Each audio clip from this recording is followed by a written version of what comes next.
Let me say a little more about that proof. It's an example of what mathematicians call proof by contradiction.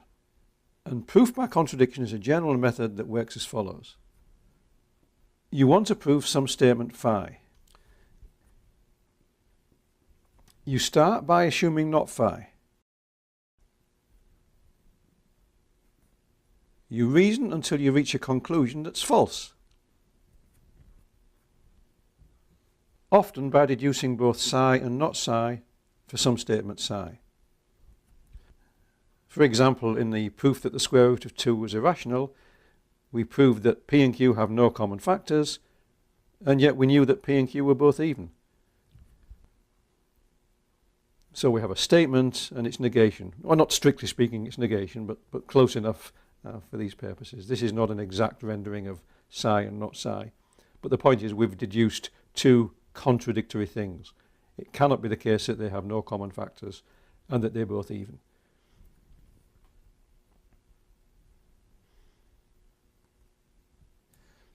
But a true assumption cannot lead to a false conclusion.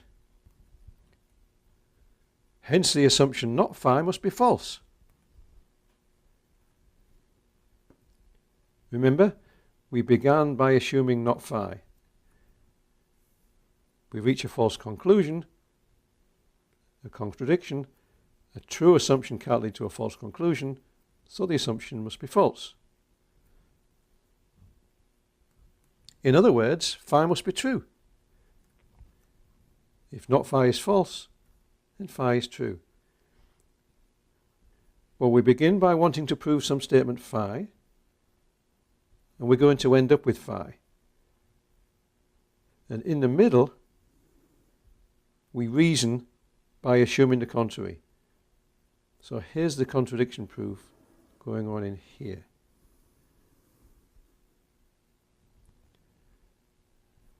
There's phi, there's phi.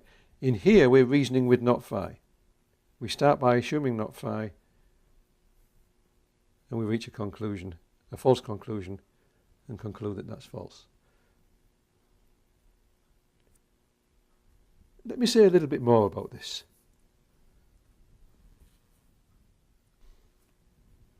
We can look at proof by contradiction in terms of truth tables.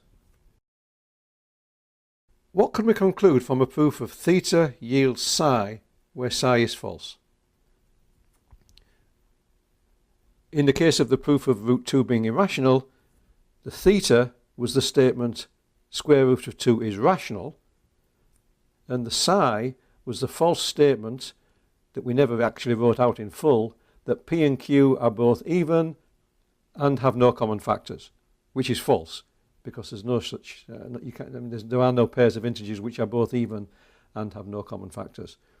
So in terms of proofs by contradiction, the theta is the assumption you make at the start of the proof, and the psi is the false conclusion you reach at the end.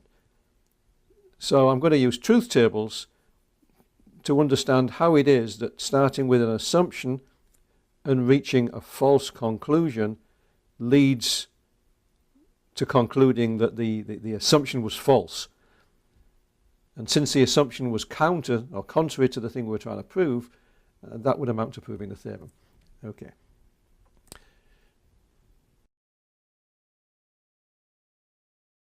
So I'm going to write down the truth table for theta yields psi, or theta conditional psi. Write the truth values down, t, t, t, f, f, t, f, f. And we know what the table looks like here. It's t, f, t, t. Well, if we've carried out a proof of this, that means this thing is true. Right? So we can forget that line. We're only interested in what happens when this thing is true. So we've carried out a proof that this implication, this conditional, is true. So it's one of these three. In this case, however, the psi is false. Where's the psi false? Well, here psi is true, here psi is true, here psi is false. So this is the only line in the truth table which fits this. We have this being true, which means it's one of these three, and we have psi being false. That's the only possibility. In other words, theta is false.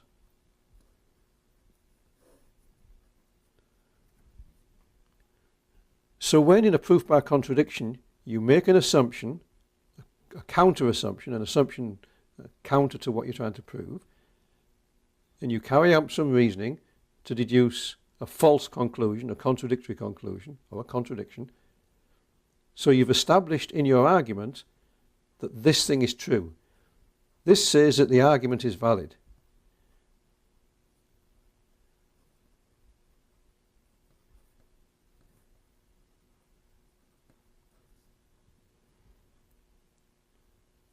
Then the conclusion, from having reached a false conclusion, the big conclusion, the global conclusion, is that your original assumption is false.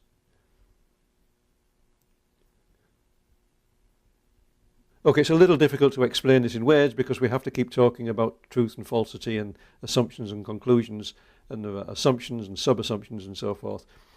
But if you go through the original proof that square root of 2 is irrational once more, and then think about it in terms of what I just said a moment ago about proof by contradiction in general, and then think about it in terms of this truth table analysis, and hopefully you should be able to understand why proofs by contradiction work. It's a very clever idea, and they're used a lot in mathematics. And I've just noticed I've misspelt truth table, so let me put the L in there. Okay, there we go. That was a fairly lengthy discussion of such a short argument. But I know from many years of experience that beginners find the root 2 proof hard to really understand. You may think you understand it, but do you really? Let's see if you can produce a similar one. Try to prove that the square root of 3 is irrational. You should definitely try to do this exercise, but be prepared to spend some time at it. Go on, give it a try. I'll say it again. This course is about the process of thinking, not about getting results. You can use the thinking abilities you develop in a course like this to get results in other courses and in other situations in your life. It doesn't matter if you don't get the root 3 proof. You'll have benefited from trying. Proofs by contradiction, which we used in the root 2 theorem, are a common approach because they have a clear starting point. To obtain a direct proof of some statement phi, you have to generate an argument that culminates in phi. But where do you start? The only way to proceed is to try to argue successively backwards to see what chain of steps ends with phi. There are many possible starting points, but just one goal. And you have to end up at that goal. That can be difficult. But with proof by contradiction, there is a clear starting point, and the proof is complete once you have deduced a contradiction, any contradiction. With such a wide target area, that's often a much easier task. The proof by contradiction approach is particularly suited to establishing that a certain object doesn't exist. For example, that a particular kind of equation does not have a solution. You begin by assuming that such an object does exist, and then you use that assumed object to deduce a false consequence or a pair of contradictory statements. The irrationality of the square root of 2 is a good example, since that states the non-existence of two numbers p and q whose ratio is equal to root 2. Even though there is no cookie-cutter template approach to constructing proofs, there are some guidelines. We just met too. Proof by contradiction is often a good approach when there's no obvious place to start. And proof by contradiction is a useful method to prove non-existence statements. Of course, you still have to construct a proof. You've simply replaced a narrow goalpost with an unclear starting point by a much wider one with a known starting point. But like Robert Frost's fork in the trail, that choice can make all the difference. There are a number of other guidelines. I'll tell you some, but do bear in mind that these are not templates. As long as you continue to look for templates to construct proofs, you're going to encounter significant difficulties. You have to start each new problem by analysing the statement that you want to prove. What exactly does it say? What kind of argument might establish that claim? Let's look at another guideline. How might you go about proving a conditional statement, one of the form A implies B? We want to prove a conditional phi yields psi. Well, we know this is true if phi is false, so we can assume phi is true. Why do we know it's true if phi is false? Well, that was part of the definition of the conditional that we developed using truth tables. So to prove it, we assume phi and deduce psi. This, of course, confirms the point I made earlier, that despite its strange definition, its counterintuitive definition perhaps, the conditional really does capture genuine implication, because in all actual practical examples, when you try to establish a conditional, what you do is you assume phi and you deduce psi. And this is genuine implication. This says that psi is following from phi. For example, let x and y be variables for real numbers and prove the following. If x and y are rational, then x plus y is rational. Okay, this is not a surprising result. This is nothing deep. I'm focusing not on the result, but on the method I use to prove it. And so I've deliberately chosen an example that's extremely simple so that we can look at the process of reasoning that's involved in proving a conditional. So step one,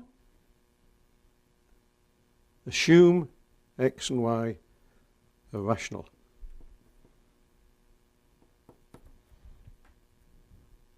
In that case, there are integers p, q, n and m such that x is p divided by m and y is q divided by n.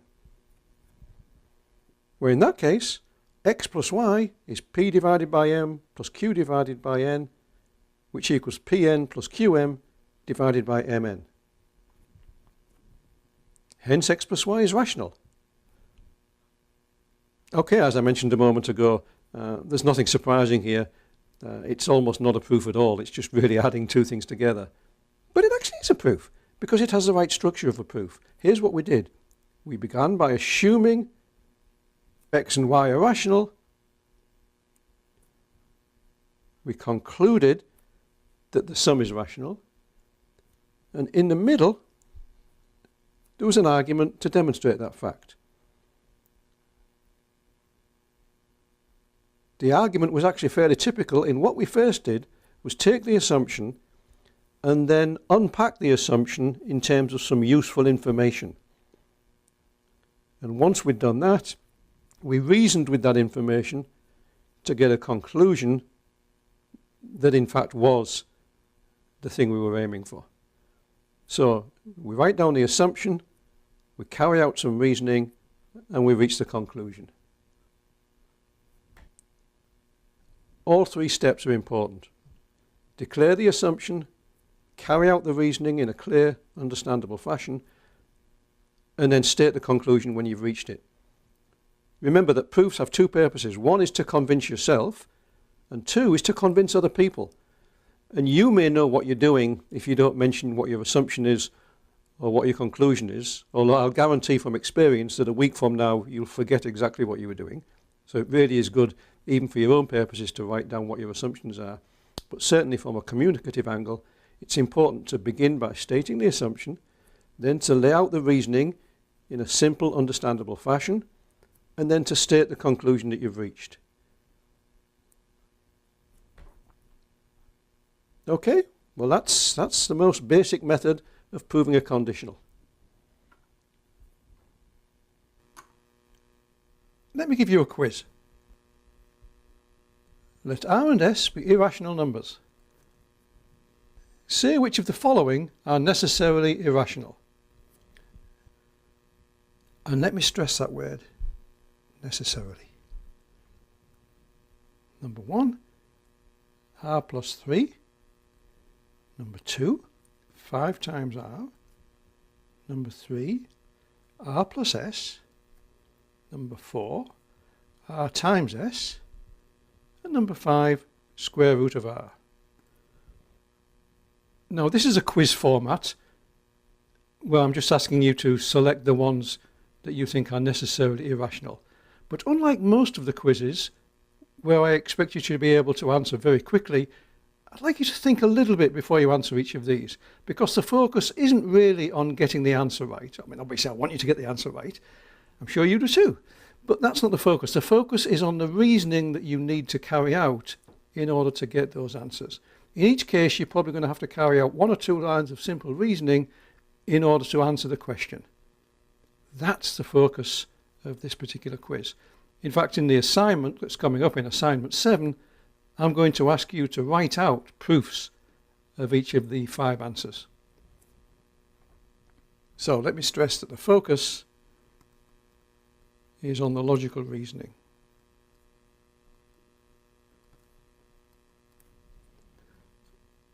Okay, see how you do. Well, the ones that are necessarily irrational are 1, 2, and 5.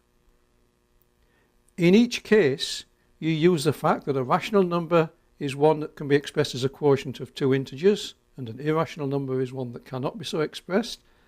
And then you carry out a couple of lines of reasoning to show that R plus 3 has to be irrational. If R plus 3 was rational, then R would be rational. Likewise, you would carry out a couple of lines of reasoning to show that if 5R was rational and could be expressed as a quotient of 2 integers, then so could R. And similarly, you carry out a similar argument for the square root of R. The 2 that are not necessarily irrational are 3 and 4.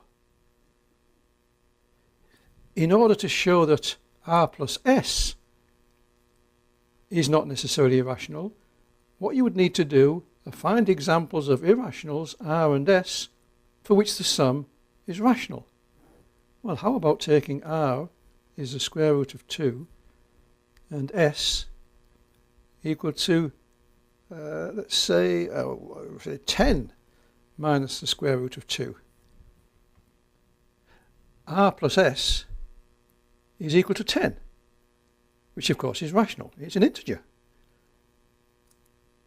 We know that the square root of 2 is irrational, and a very simple argument shows that 10 minus the square root of 2 must be irrational. In fact, the argument you use to show that this number is irrational is a combination of the 2 arguments you used in parts 1 and 2. Okay, so R and S are irrational, but their sum is rational. In the case of this guy, we could take R equals square root of 2 and S equals square root of 2.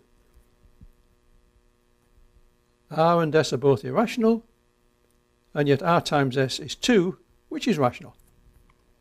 Okay, how did you do? Remember that in assignment 7, I'm going to ask you to give proofs of each of the 5 answers.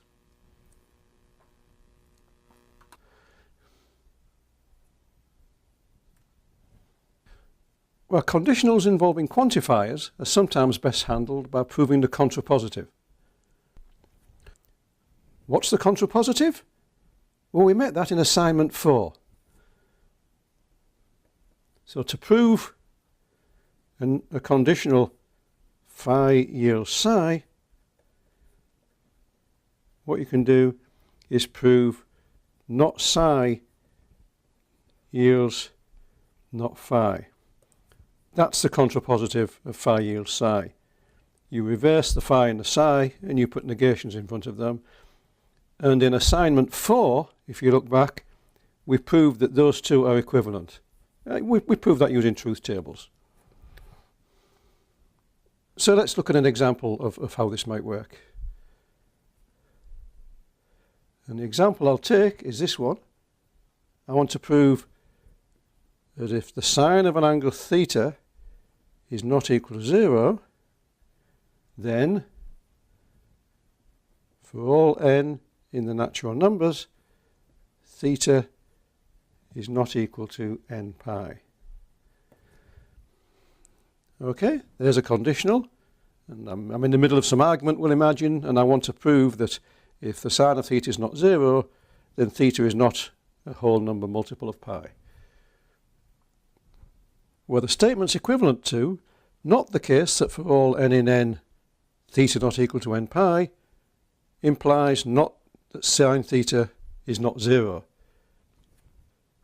Well, there's lots of nots in here, so let's clear them all out and put this into a positive form. So, in positive form, this is not for all n in n.